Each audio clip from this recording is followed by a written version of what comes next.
Buenos días, buenas tardes, buenas noches. Somos una comunidad de estudio de la palabra. Somos 12 tribus, somos Bene Israel. Nuestro único interés es el estudio consciente, temeroso, reverente de la palabra del Señor. Y desde luego, ver en la palabra a Yeshua, su propósito y su plan. Nosotros siempre nos hablamos casi todo el tiempo y antes de la reunión decíamos que vivir la verdad nos hace confiables y ser confiables nos hace predecibles. La palabra del Señor es la verdad. Podemos confiar en ella y podemos predecir, conocer los tiempos que se nos acercan o los tiempos que vivimos conforme a la certeza que nos da la misma palabra. Nuestros estudios son y serán siempre así, con un cúmulo de un arsenal de palabra del Señor que respalda lo que vamos estudiando. Es nuestro soporte y nuestro único puente de bendición. Entonces, tenemos que ver que la palabra de Yeshua y Yeshua se manifiesta en la palabra. ¿Y qué manifiesta Yeshua en la palabra? La voluntad del Padre, el deseo del Padre, el plan del Padre, lo que él vio y oyó del Padre. Es lo que está manifiesto a través desde Génesis hasta Apocalipsis. Y por eso estamos en estos momentos estudiando el libro de Apocalipsis. Ya hemos avanzado tanto que estamos en las trompetas, las 7 trompetas. Nos hemos detenido por largo tiempo porque es necesario en la sexta trompeta, en las 3 últimos ayes, en las 3 últimas trompetas, en las 3 últimas que anuncia el grito de el buitre leonado, en el cual se advierte que viene algo en lo cual hay que poner suma atención. Vamos en el segundo ay, que es el ay de la sexta trompeta. Sin olvidarnos que hemos venido hablando de que estos son los últimos momentos, los últimos dolores de parto. Los últimos dolores de parto, como por naturaleza se viven, se sobreponen algunos dolores de parto a otros. Se prolongan en el tiempo, incluso en el tiempo del efecto del dolor de parto, en las contracciones que se le da a la mujer antes del parto. Pero el centro de todo no es el dolor del parto, es el nacimiento del bebé. Y el centro de todo lo que se está narrando en Apocalipsis es la venida de Yeshua y el gran trono del Padre. Y desde luego, lo que nos espera a nosotros cuando vivamos en la presencia del Señor por la eternidad. Entonces, vamos en la sexta trompeta y hemos dicho, la sexta trompeta, si ustedes se fijan en la narrativa, ya lo he estudiado, involucra también a la séptima. Aparece el séptimo ángel con la séptima trompeta anunciando qué va a pasar en la séptima trompeta, pero sigue desarrollando básicamente la sexta trompeta, pero no se desvincula nunca de la quinta trompeta, al tal punto de que sigue narrando las langostas y sigue narrando algunos eventos de los cuales la modificación básica es que las langostas que anteriormente no podían causarle la muerte al hombre, ahora vienen a causarle muerte al hombre, porque eso forma parte de su naturaleza. No podían causarle porque le frenaban su naturaleza, pero ahora se le da libertad para destruir a la gran parte de la humanidad. Ahora, nosotros tenemos que, para lo que vamos a ver, tenemos que seguir lo que les digo, mirando hacia la quinta y sexta trompeta para poder esclarecer los tiempos en que vivimos. Hemos dicho, y ya nos ha quedado, creo que, claro con todo lo que hemos venido eh, estudiando en la palabra santa, que estamos en el tiempo de la sexta trompeta. Estamos en el tiempo en el cual decimos muchas cosas están por suceder. Miren, muchas cosas ya están sucediendo y a lo mejor las desconocemos. Muchos eventos, descubrimientos, desarrollos y demás que ya están plasmados en la sexta trompeta, ya están sucediendo algunos y las podemos ver delante de nuestros ojos todo el tiempo, o algunos ya están desarrollados y están en manos de unos pocos. Pero de que estamos en la sexta trompeta, estamos en la sexta trompeta. De que estamos a las puertas de la venida de Yeshua, estamos a las puertas de la venida de Yeshua. Vamos a entrar en tema. Por favor, Luigi, ¿nos regalas Apocalipsis 9, 1 al 3?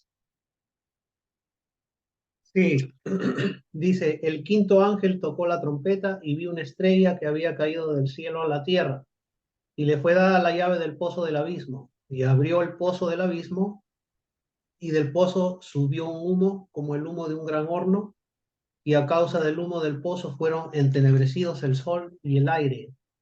Y del humo salieron langostas a la tierra, y les fue dado poder como el poder que tienen los escorpiones de la tierra. Aquí tenemos que entender que los personajes que vamos a ver de aquí en adelante, que vamos a estar escudriñando, y que corresponden a esos que vienen con el poder de la seducción y del engaño, a desviar totalmente, a buscar apartar al mundo entero de la adoración al único y verdadero Rey y Señor, que es el Dios de la Biblia, que es Jehová o Yahvé, Yohai el fin de estos personajes es la adoración para sí mismos. Quitársela, si algún día una persona se la ofreció al Señor verdadero, ahora quitársela y abrogársela para ellos. Y si no, utilizar a un pueblo agnóstico o ateo o indiferente o negligente o rebelde para que les adoren. Pero lo que estábamos diciendo es que hay tres personajes que aparecen ahora en escena en esta sexta trompeta. Ya vimos que hay otros personajes, estamos hablando de los 144,000, estamos hablando de los dos profetas o los dos testigos, pero ahora vamos a concentrarnos en estos tres. No significa que no hubieran aparecido antes y van a aparecer hasta ahora, es que hasta ahora aquí se hacen más evidentes, ya alcanzan la cúspide, el tope de sus pretensiones. Y aparecen el dragón, a Satán, la estrella que había caído, que ya había sido expulsada antes, la primera bestia y la segunda bestia. La primera bestia, que es la conocida como el anticristo o el antimesías. La segunda bestia, que a todos los es identificada como el falso profeta. Pero es que estos tres no son uno, no hay unidad entre ellos. Hay un propósito que les hace tener alianza, digamos de esa manera. Pero unidad no existe entre ellos. Y vamos a verlo más adelante. ¿Qué pasa? Que muchas personas dicen, no, pero es que estos se llaman el anticristo porque es que ellos vienen a destruir, a imitar, a falsificar, a torcer la Trinidad de la que habla la Biblia. Partamos de algo. La palabra del Señor no utiliza la palabra Trinidad ni la insinúa. Padre y Espíritu Santo, sí, son el mismo. Pero el Hijo mismo ha dicho que Él hace lo que le ordena el Padre. No está hablando allí de que, y no quiero que se confundan, de que entonces Yeshua va a ser, lo vamos a respetar, no, ni es un simple ser humano. Eso ya lo vimos en un estudio hace algún tiempo, en el cual podemos entender que Yeshua es divino. Yeshua es el que está delante del Padre. Yeshua es el principio de toda la creación. Yeshua es el que rige como Señor sobre todo lo creado, visible e invisible. Pero dice la misma palabra del Señor que todo eso le fue entregado por el Padre y todo le fue entregado menos una persona o menos una autoridad. Y es la autoridad sobre aquel que le entregó la autoridad a él. Él es la manifestación. Él es el que nos hace visible al Dios invisible. La misma escritura dicen, el mismo Juan dice a Dios o a Jehová o al Elohim de los Elohines, al Señor de señores, nadie lo ha visto, ¿sí? Pero dice que nosotros lo podemos manifestar en el amor. Y asimismo tenemos que mirar a Yeshua. Yeshua manifestó al Padre porque le conoce, porque vive en la intimidad con Él, porque los dos un día llegarán a ser uno. Pero el uno es la primicia de toda la creación y el Padre es el creador eterno, el que no conoce principio ni fin. Y tan así lo quería Yeshua reconocer, que Yeshua siempre se presentó como el Hijo del Hombre. Y entonces eso lo veremos dentro de 8 días cuando analicemos el papel, la auténtica identificación del Mesías. Ahora, esto no viene a falsificar ninguna trinidad ni ninguna triunidad. Estos simplemente aparecen allí en las escrituras. En gran parte, ¿por qué tienen que aparecer en las escrituras o por qué el Señor traza su plan de esta manera? Porque aquí en Apocalipsis está condensado, está resumido todas las escrituras. Todo lo que ustedes encuentran en las escrituras tienen que mirar a ese, pero no a estos tres, tienen que mirar a Yeshua, a la venida de Yeshua, a que estos preceden a Yeshua queriendo ocultar la venida de Yeshua. Ahora, nos está diciendo, aquí nos aparecen unas langostas en Apocalipsis 9, unas langostas, y nos aparece una estrella que había caído, que es la que abre el pozo del abismo. Pozo del abismo que también veremos en su vínculo con el mar. También lo tenemos que ver. Ahora, por favor, Luigi, Apocalipsis 9:11, sigue hablando de las langostas. Apocalipsis 9:11. Sí, dice, sobre ellas tienen por rey el ángel del abismo, cuyo nombre en hebreo es Abadón, y en el griego tiene por nombre Apolión. En el hebreo Sabadón es el Strong 3. Significa ruina, destrucción, pérdida. Algo que tenía, que podía haber tenido un gran valor, se desecha, se desperdicia. Allí es donde nos habla eso. Por favor, Lorena, nos regala Job 31:12. Ok.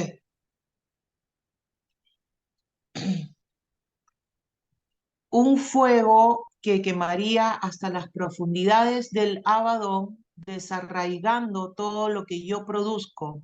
Un fuego que consume hasta el Abadón y que arrancaría de raíz mis cosechas. Sería para esto, para destrucción, que lo consume todo, consumiendo de raíz mi producto, ingreso. Job 31:12, la primera versión que leíste es la versión de la Biblia textual. La segunda versión que leíste es la que se encuentra en la Biblia de Jerusalén. Y la tercera versión que tú leíste es la que se encuentra en la Hebreo Nazarena. ¿Por qué se hace, por qué lo hicimos de esta manera? Porque es que en los tres nos está hablando de un abadón, o sea, uno que destruye y llega al punto de destruir incluso el producto, lo que tú produces, porque al último dice, consumiendo de raíz mi producto. Y la versión, cuando uno va al original en hebreo, producto también se puede utilizar como ingreso. Ahora, este abadón identifica a un príncipe, como lo está diciendo la misma palabra del Señor, pero también indica de qué reino procede, de dónde viene. Pasa igual que con el Seol. En Proverbios 15:11 nos dice, el Seol y Abadón están delante de Jehová, delante de Jehová. ¿Cuántos malos corazones de los hijos del hombre?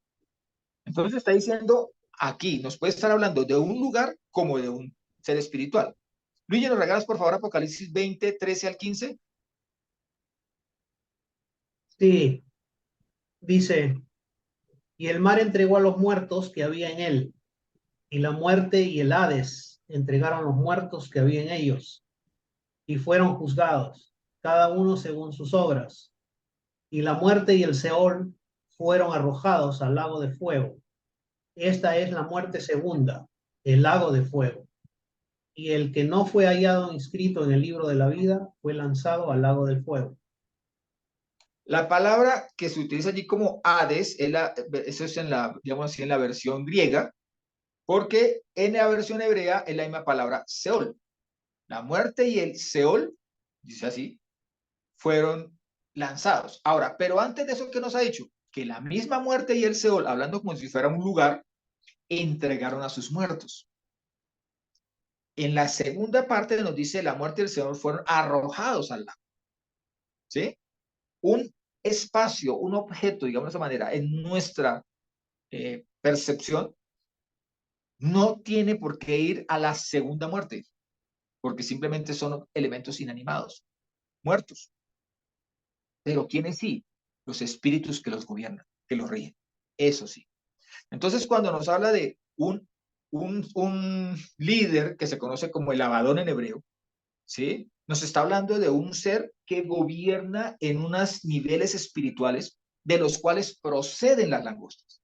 Ahora, cuando nosotros, eso es cuando lo vemos en el hebreo. Cuando lo vemos en el griego, es más clara la identificación de que es un ser, es un ser, porque utiliza la palabra Apolión. En el griego es el 623 del Strong y significa el que hace perecer, el que arruina, el destructor, el que lleva a la perdición o el que manifiesta la perdición, el que es la perdición. Entonces, ya, más claro sería como un sitio de destrucción, hablando del Abadón, y un ser de destrucción, que es el Apolión. Pero entendamos lo que le acabo de decir, que en el hebreo la similitud, y lo vimos en Apocalipsis, que está en versión en griego, vemos que la identidad entre el lugar y el personaje que lo rige los unifica. Lo hacen, se puede hacer manifiesto que son, para la versión bíblica sería lo mismo. Entonces aquí el destructor y el sitio de destrucción se identificarían como el mismo ser. Por favor, Martica, ¿nos regalas Juan 7, 12 al 15? ¿No es Hasatán? Cuando estaba con ellos, yo los guardaba cuando estaba con ellos, yo los guardaba en tu nombre, el cual me has dado. Y los cuidé, y ninguno de ellos se perdió, sino el hijo de perdición, para que se cumpliera la escritura. Pero ahora voy a ti y hablo estas cosas en el mundo para que tengan mi gozo completo en sí mismos. Yo les he dado tu palabra y el mundo los aborreció porque no son del mundo, como tampoco yo soy del mundo. No ruego que los quites del mundo, sino que los guardes del mal. No son del mundo como yo no soy del mundo. Aquí hago una especie de paréntesis, anotación, acotación. Hay, ahorita pulula la idea de que Yeshua, o Jesucristo, era un extraterrestre, porque él dice, yo no soy de este mundo. Pero aquí entonces nos está diciendo que nosotros también somos extraterrestres, porque dice, ellos no son del mundo tampoco. Y miren, luego dice, no te pido que los saques del mundo o que los quites del mundo. Entonces, al fin, ¿qué? ¿Dónde estamos? Si no somos del mundo, lo que sucede es que nuestro corazón, donde está nuestro corazón, allí está todo nuestro ser. Nuestro corazón está con el Padre. Debe estar con el Padre. Y siendo así, si es así, no somos de este mundo. Pero si nosotros vivimos vidas mundanas, si nuestro comportamiento es mundano, pues somos del mundo y el mundo nos ama y el mundo nos anhela. Y el mundo es el sitio en donde nos sentimos más cómodos, cuando tenemos un corazón mundano. Pero cuando andamos en obediencia al Señor, ya no somos de este mundo. Pero vamos a hacer lo que dice, la parte primera en el 12, cuando nos dice, ninguno se perdió. O sea, ninguno recibió la perdición, ninguno se destruyó. Sobre ninguno de ellos hubo pérdida de la calidad, sino el hijo de perdición. Y allí nos está hablando de Judas.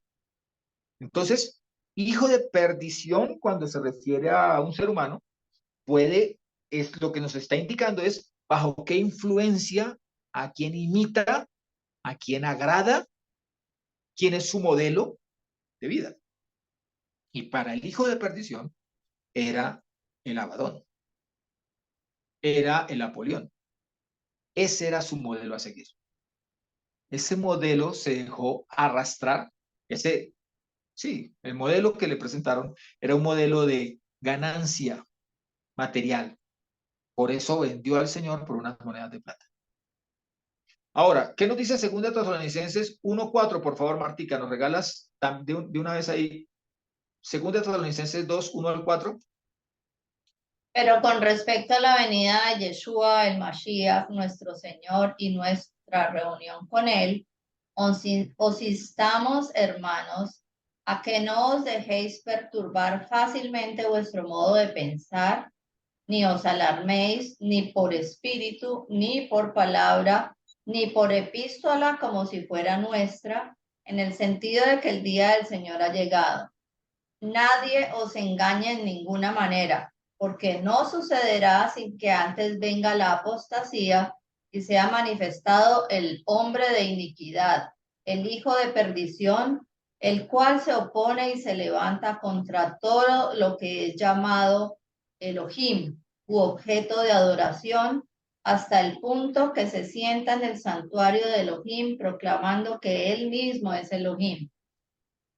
Aquí hay está llamándonos la atención básicamente al pueblo creyente diciéndoles, va a venir un tiempo de tal grado de engaño, que por muy firmes que estén, su piso van a querer moverle su piso. Si nuestro piso es la palabra del Señor, vamos a ver cómo el mundo se mueve alrededor, cómo corre, cómo se pierde alrededor, y nosotros mantendremos firmes.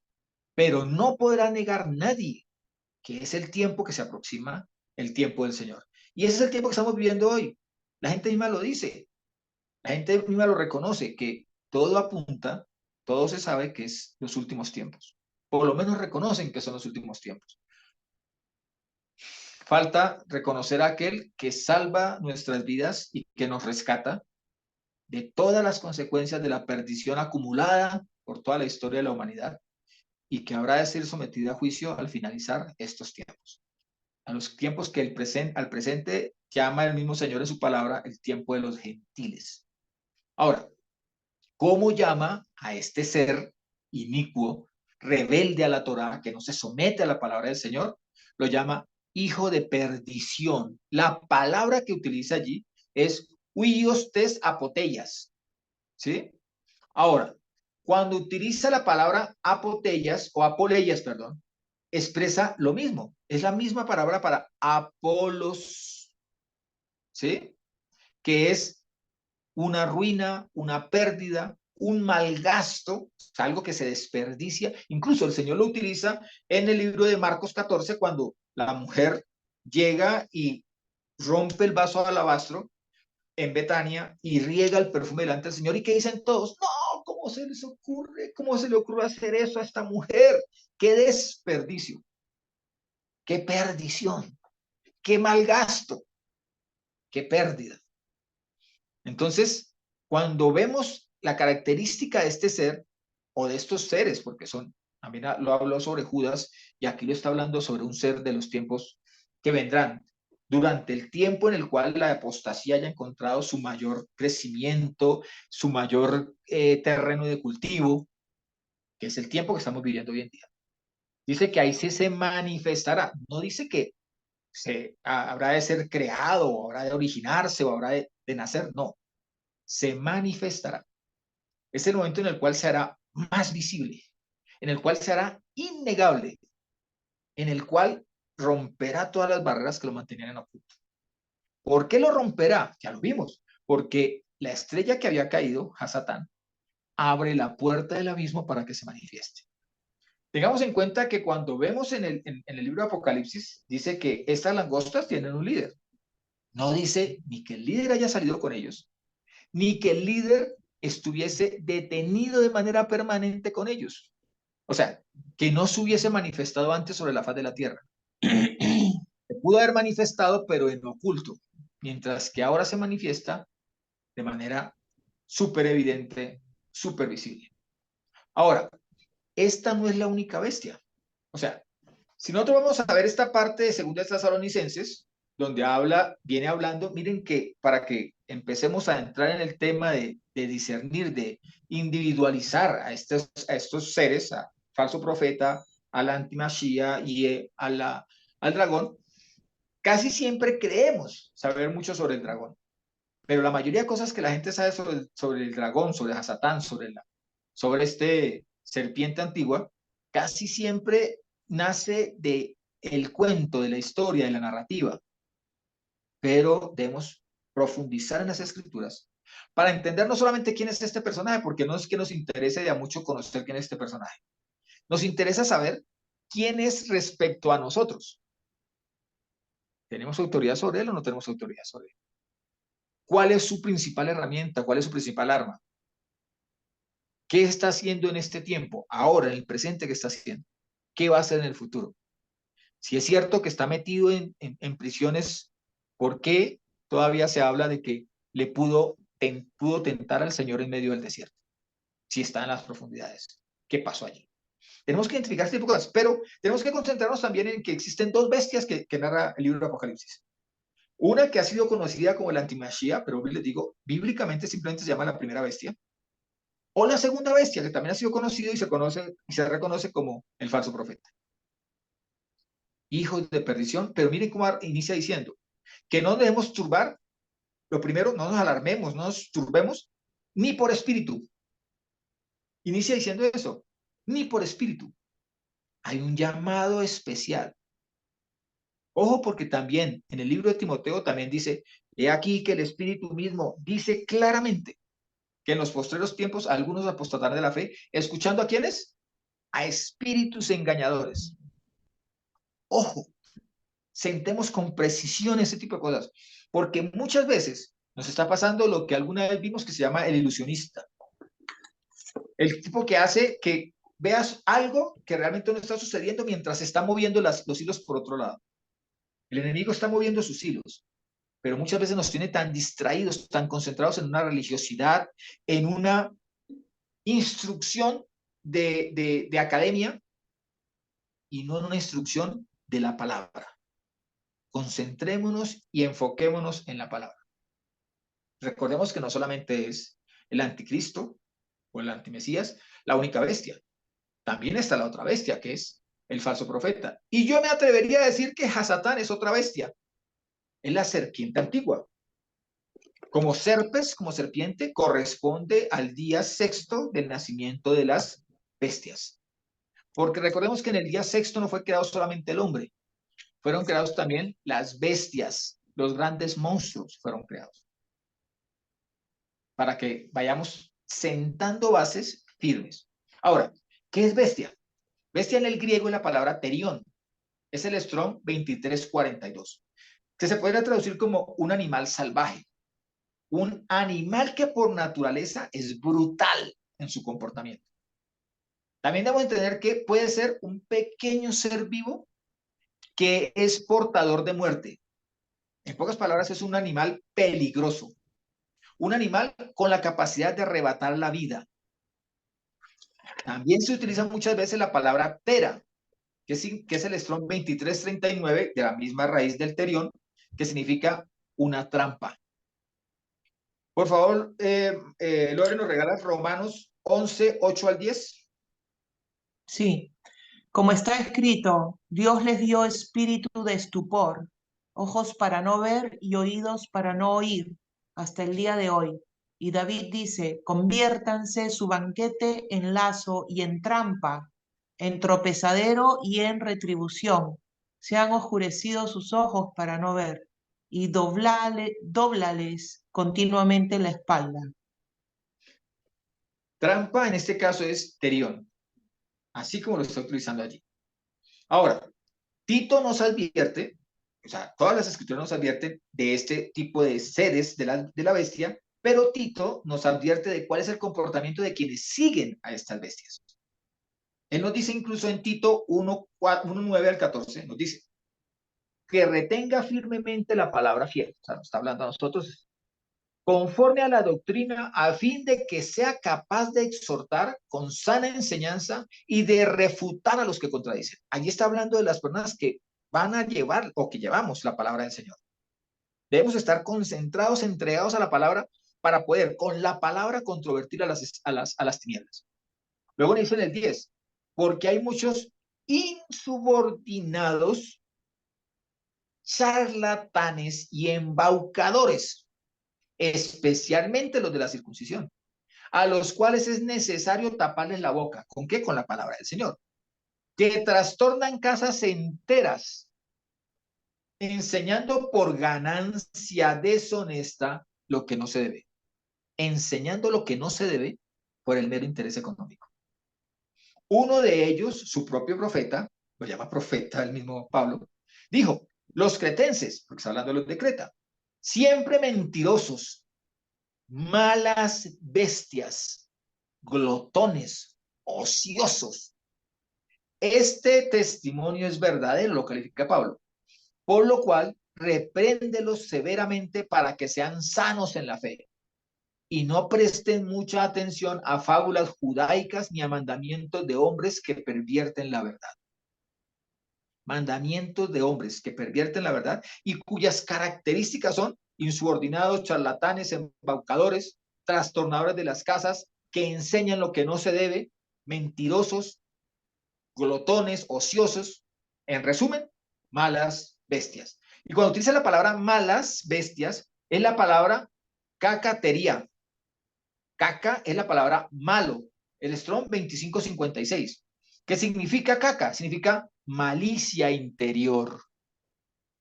La expresan en su conducta glotona, desobediente, de rebeldía, pero es su maldad, su malicia, su destrucción interior la que se manifiesta. Propiamente es alguien que tiene un interior fétido, podrido, descompuesto, envenenado. Entonces, nos dice que estas son unas bestias, cuyo comportamiento, como ya lo hemos visto sobre la palabra bestia, es destructivo, es de muerte, porque ya están muertos por dentro. Ya su interior viene muerto. Entonces, fácilmente quieren desviar a los demás hacia su propia perdición. Martica, ¿nos regalas por favor Marcos 1, 12, 13?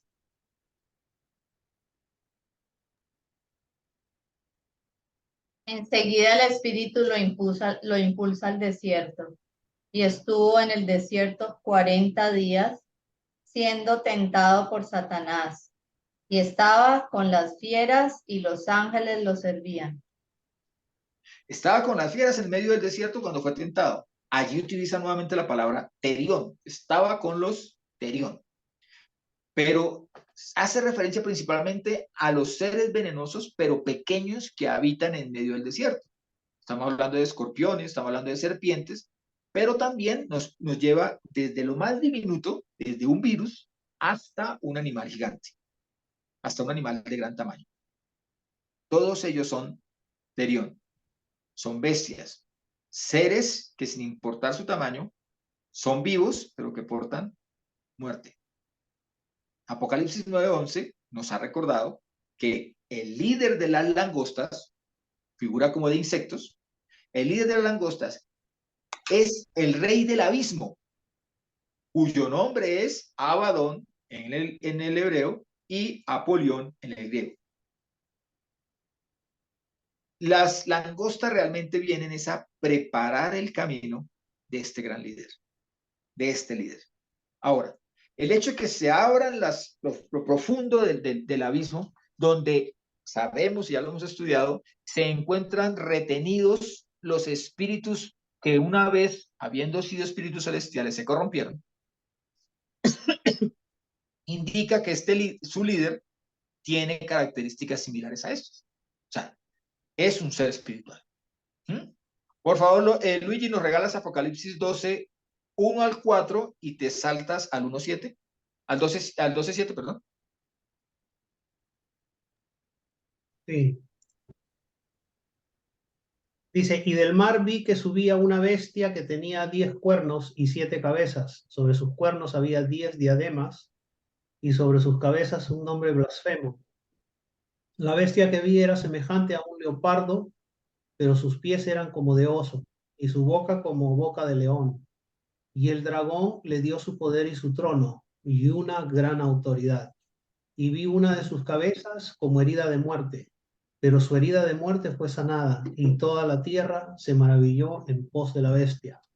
Y adoraron al dragón que había dado la autoridad a la bestia, y adoraron a la bestia diciendo, ¿quién como la bestia y quién podrá luchar contra ella? Y se le concedió hacer guerra contra los santos y vencerlos. También le fue dada autoridad sobre toda tribu y pueblo y lengua y nación. Nosotros tenemos que ir viendo personaje a personaje. Esta primera bestia, conocida también como la antimachía, pero hoy le digo, bíblicamente en Apocalipsis la titulan a primera bestia. Esta primera bestia, porque dicen, ¿quién le podrá hacer guerra? ¿Quién les podrá enfrentar? ¿Quién podrá luchar contra ellos? Es porque lo que dice, y ya lo analizamos, en Apocalipsis, cuando habla de los dos profetas, Apocalipsis 11, cuando habla de los dos profetas, los dos testigos, dice que ellos serán vencidos por esta bestia. Y cuando habla de los elegidos que estaremos con estos dos profetas, proclamando la verdad del Evangelio, la decapitación se producirá porque al ser vencidos los líderes por causa de esta bestia, arrastrará y desde luego condenará a los que hayamos inscrito nuestro compromiso juntamente con el de los dos profetas. Pero no es el único. El anticristo no es el único que aparece allí, ni es el único que aparece al final de los tiempos, ni es el único que gobierna desde las tinieblas, desde lo ruin y ya descompuesto, descomponiendo la vida de los seres humanos. No es el único que gobierna en este tiempo. No es el único que está, digámoslo así, actuando. Existe otro que también aparece, Mientras el primero viene del mar, la primera bestia viene del mar, miren lo que pasa con la segunda bestia. Por favor, Luigi, Apocalipsis 12, 11 al 18. Sí. Dice, vi otra bestia que subía de la tierra y tenía dos cuernos semejantes a un cordero, pero hablaba como un dragón y ejerce toda la autoridad de la primera bestia delante de ella y hace que la tierra y los que habitan en ella adoraren a la primera bestia, cuya herida de muerte fue sanada, y obra grandes prodigios, de manera tal que aún hace descender fuego del cielo a la tierra en presencia de los hombres, y engaña a los que moran en la tierra por medio de las señales que le fue concedido, hacer una presencia de la bestia, ordenando a los que moran en la tierra hacer una imagen a la bestia que tiene la herida de la espada, y revivió, y le fue dado infundir aliento a la imagen de la bestia, e hiciera hablar a la imagen de la bestia, e hiciera que fueran muertos, cuantos no adoraran a la imagen de la bestia. Y hace que a todos los pequeños y grandes, ricos y pobres, y libres y esclavos, les pongan una marca en su mano derecha o en su frente, y que ninguno pueda comprar o vender, sino el que tiene la marca, el nombre de la bestia o el número de su nombre. Aquí está la sabiduría. El que tiene entendimiento deduzca el número de la bestia, porque es número de hombre. Su número es 666. Nos está hablando allí de la segunda bestia, el falso profeta, ¿cierto? Ahora, en mi esquema de organigrama es el dragón, la serpiente antigua, coge la autoridad que ha recibido como fruto del engaño y se la entrega al anti-Mashiach, o sea, a la primera bestia. Le entrega su poder, su poderío y su autoridad. Le entrega, en pocas palabras, los conquistados, el ejército conquistado, las tierras que ha alcanzado, el engaño que ha penetrado en medio de la sociedad, la destrucción, la corrupción que ha logrado meter en las familias y en los corazones de los hombres. Se lo entrega a la primera bestia, al anticristo. Por llamarlo, por poner un nombre, pero digo, prefiero llamarlo la primera bestia. Y este, a su vez, se la entrega a la segunda bestia, a la que viene de la tierra. Pero es que hay una cosa, la segunda bestia, la que viene de la tierra, si ustedes se fijan, es la que reúne a las otras dos. ¿Por qué? Porque logra que el mundo glorifique al anti-Mashiach, pero también que glorifique al dragón que le había dado autoridad a la primera bestia. Incluso tiene un elemento que lo hace bastante, diría yo, más peligroso, y es que se identifica plenamente con los seres humanos, pero ¿para qué? Para llevarlos a que adoren a la bestia.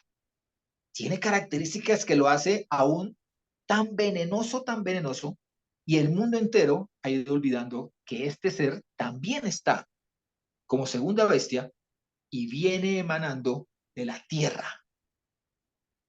Vamos a ir analizando cada una de las características de estos tres, llamémosle cómplices, no unidad, cómplices entre sí, para ver de qué se trata cada uno de ellos. Tengamos en cuenta una cosa. La segunda bestia, que viene de la tierra, es realmente quien hace que el mundo entero adore a la bestia, primera bestia, y adore al dragón. Él es el que lo consigue. Un llamado de advertencia. Segundo, él es el que obra grandes prodigios. ¿Para qué? Para engañar. Él hace que la tierra adore a la bestia del falso profeta. ¿Por qué vía? Porque hace u obra grandes prodigios, incluso haciendo descender fuego del cielo. Pero hoy en día ya es posible hacer descender fuego del cielo. Ya ciertas aeronaves e incluso los satélites están equipados con rayos y pueden incluso conducir mediante espejos, concentrar rayos de tal manera que hacen descender fuego del cielo. Son armas que ya existen, que pueden ser consideradas incluso como armas de destrucción masiva. Pero este hace descender fuego del cielo bajo artimañas, porque su principal arma, y es la que hereda de la primera bestia, que a su vez recibió del dragón es el engaño. Porque engaña, dice, con sus señales y sus grandes prodigios. Es otra de las características de este. Ahora, él recibe la autoridad para que el mundo le obedezca. ¿De quién la recibe? De la primera bestia, quien a su vez la ha recibido del dragón. Pero en este es que se concentra la manifestación de los dos anteriores. Por eso es que viene la condenación y viene el castigo global. En el caso de quién es el que aplica el castigo global para los que no adoren a la imagen, es el falso profeta. Acabamos de leerlo. Es el que dice que él hace que esclavos y libres se les ponga una marca y que ninguno pueda comprar ni vender sino el que tiene la marca. ¿Lo hace la bestia, primera bestia? ¿Lo hace el dragón? No, lo hace el falso profeta, la segunda bestia. Entonces ya vamos entendiendo que no es un elemento para obviar, para olvidar, para minimizar. Él es el que hace la imagen. En pocas palabras, él es el que con sus engaños arrastra al mundo a que considere conveniente hacer una imagen de la primera bestia. Yo siempre me he hecho una pregunta, aun cuando ya tengo la respuesta. Pero la pregunta que yo me hago es, ¿y para qué necesita la primera bestia una imagen? ¿Por qué necesita que sea dada la orden por parte del falso profeta?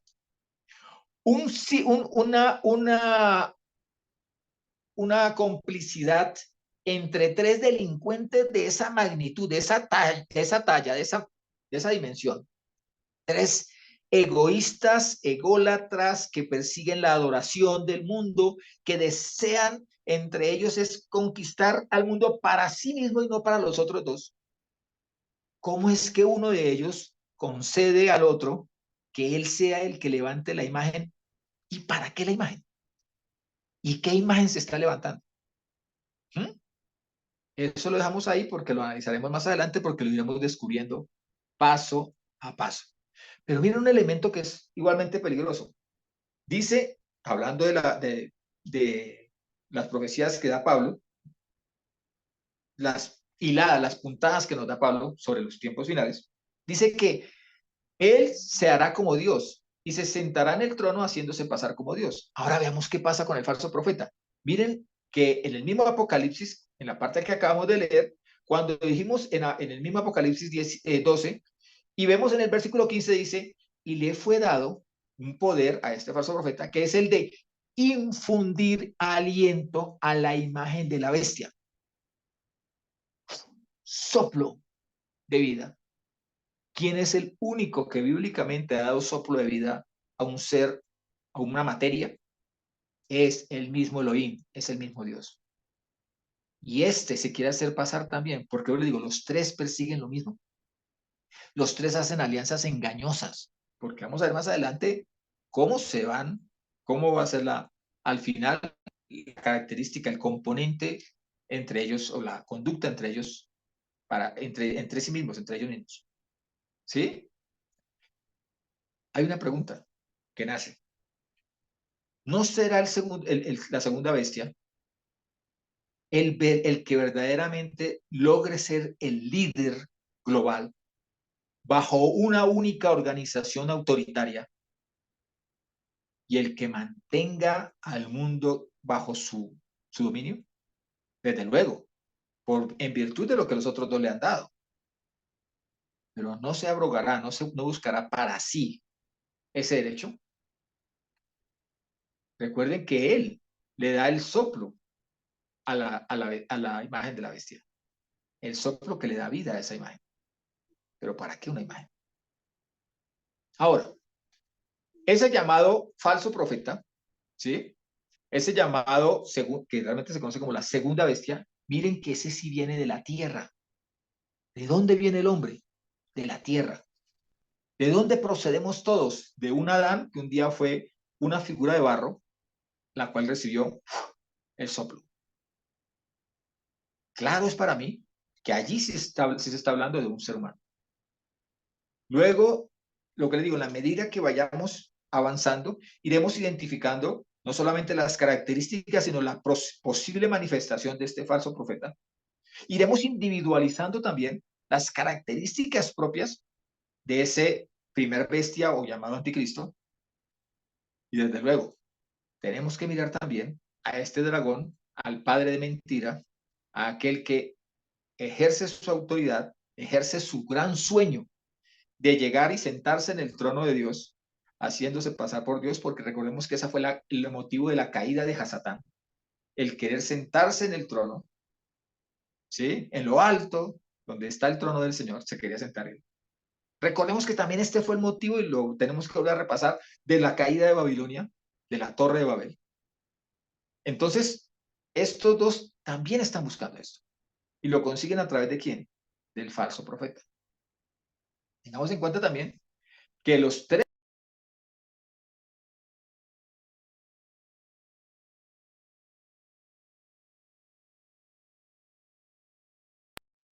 recordemos que los tres personajes de Apocalipsis se manifiestan, se hacen evidentes en este tiempo. Ahora, las características que ya vimos son evidentes de muchos seres humanos, pero estos tres son diferentes. Estos tres son los que tienen es el top, son los que llenan, son la mamá de todos estos, de todas estas características.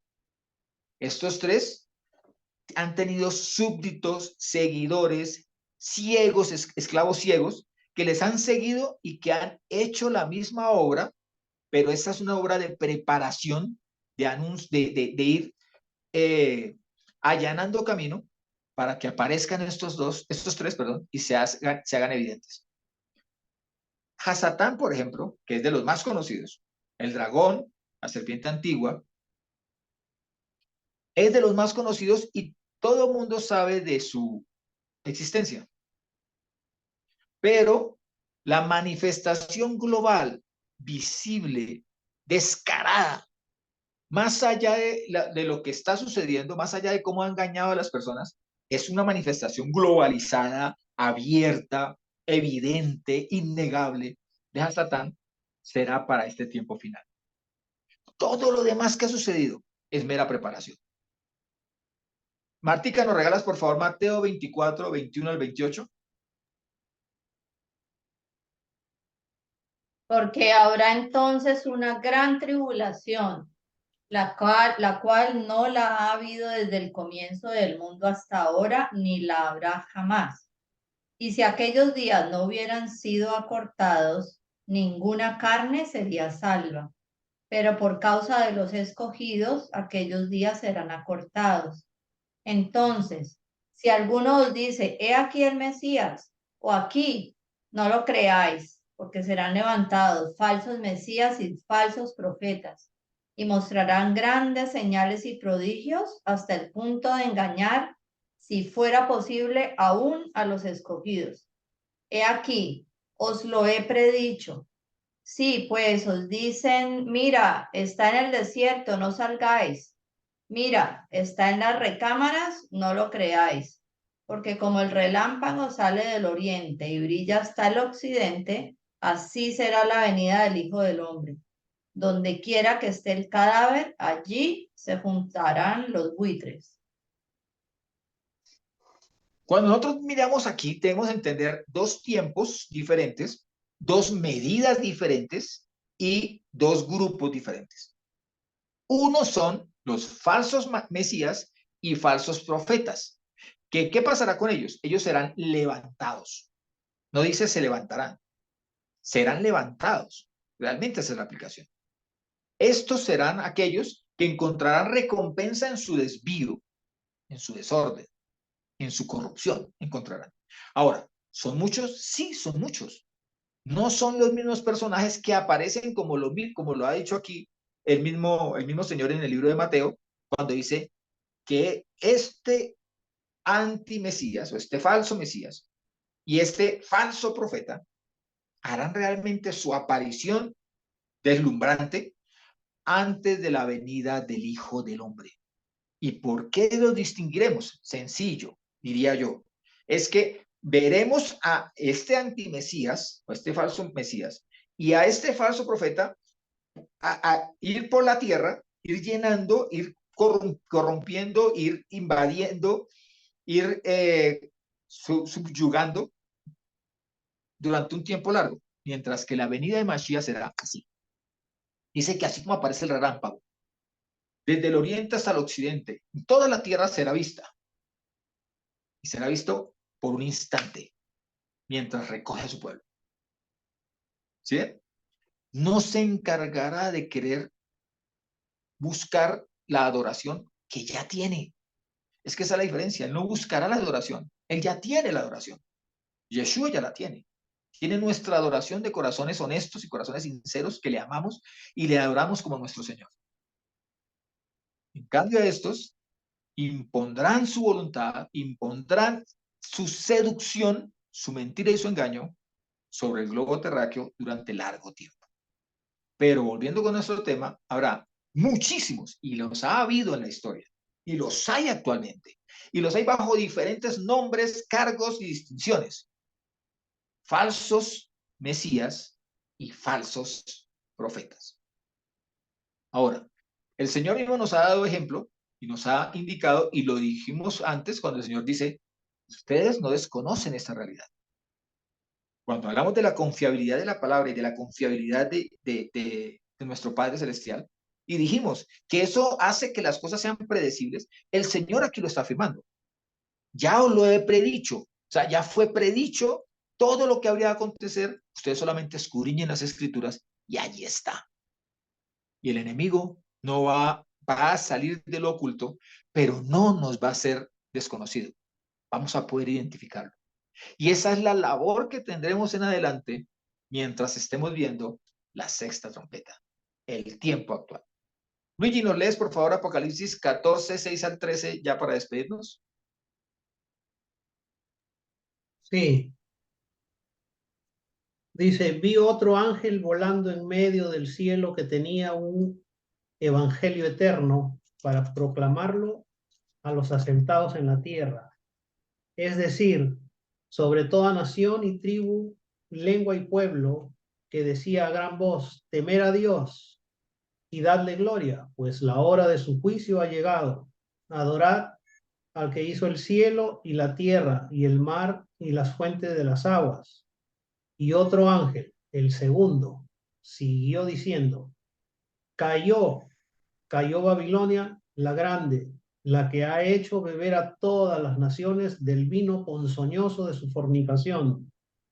Y otro ángel, el tercero, lo siguió, diciendo con gran voz, si alguno adora a la bestia y su imagen, y recibe su marca en su frente o en su mano, él también beberá del vino del furor de Dios, vertido puro en la copa de su ira, y será atormentado con fuego, azufre,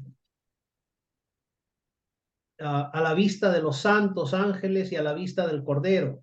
Y el humo de su tormento sube por siglos y siglos, y no tienen reposo de día ni de noche, los que adoran a la bestia y a su imagen, y cualquiera que recibe la marca de su nombre.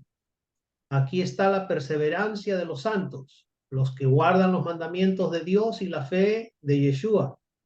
Y oí una voz del cielo que decía, escribe, bienaventurados los muertos que mueren en el Señor de aquí en adelante. Así sea, dice el Espíritu, les será dado descanso de sus fatigas porque sus obras van con ellos. Amén. La distinción es clara. ¿A qué pueblo pertenecemos? Nos determinará a dónde iremos. Y el lugar a donde iremos determinará nuestra eternidad.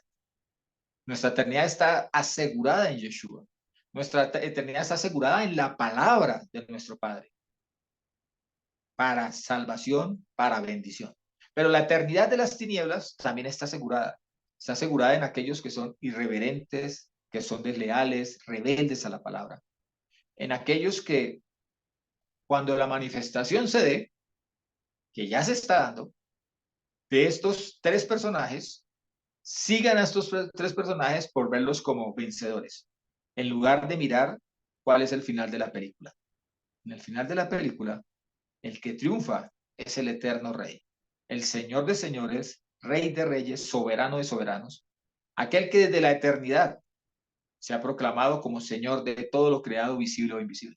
El mismo que creó todo, el mismo que debe recibir toda la adoración, toda la gloria, toda la exaltación, la alabanza, nuestro servicio y nuestra obediencia, aquel Jehová, aquel Yahvé, aquel Yod-Heh-Vav-Heh, a quien sea toda la gloria, Él es nuestra garantía de salvación.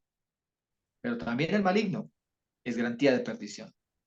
Pero la perdición toca la puerta y solamente aquellos que estamos advertidos por la palabra podemos identificarla y negarnos a acceder a sus pretensiones. Nosotros tenemos un corazón que debe mantenerse firme en el Señor, firme en su palabra, firme en el Espíritu, para no dejarnos engañar. Cuidado, son tres. Los tres tienen un objetivo: corromper el alma, el corazón del ser humano.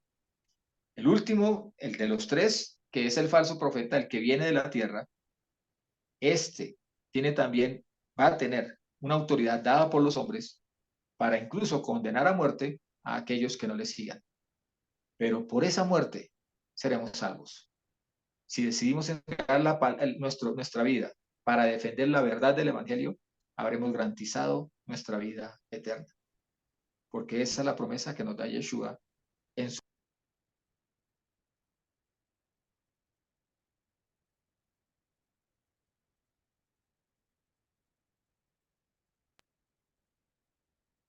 Dale. Shalom. Shalom, hermanos. Hasta la próxima. Bendiciones.